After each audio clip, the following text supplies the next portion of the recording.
ठीक है। और शायद साहब, ज़ाहिर है पाकिस्तान की इकोनॉमी में तो एक बहुत छोटी सी इस वक्त वैल्यू है स्टॉक मार्केट की दीगर ममालिक के मुकाबले में। वहाँ पर बहुत ज़्यादा कंपनीज उसमें लिस्टेड भी होती हैं और रजिस्टर्ड भी होती हैं और इकोनॉमी का एक बड़ा पार्ट रिप्रेजेंट कर रही होती हैं। तो हमने देखा 6 फिगर्स में मार्केट गई, एक बड़ा बूम, एक बड़ा बूस्ट मार्केट में मौजूद था, लेकिन पिछले कुछ अरसे से कुछ खास ग्रोथ नज़र नहीं आ रही। कभी थोड़ी सी डाउन हो जाती है, थोड़ी सी अप हो जाती है। ये एक जगह पर स्टक क्यों हो गई आकर?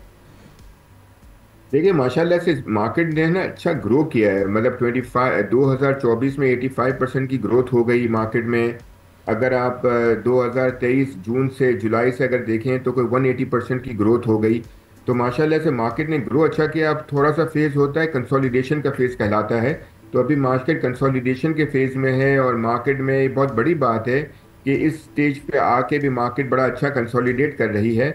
और मार्केट में कॉर्पोरेट रिजल्ट का वेट कर रही है। कॉर्पोरेट रिजल्ट्स अच्छे आने शुरू होते हैं तो डेफिनेटली मार्केट जो है उसको परफॉर्म करती है। तो मेरा ख्याल से जो है वो मार्केट में लिक्विडिटी अच्छी खासी आ गई है, from mutual funds, from insurance companies, from bank side.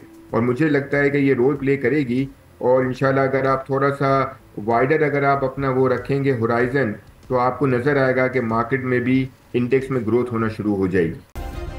Subscribe करें और बेल दबाएं ताकि कोई खबर रह न जाए।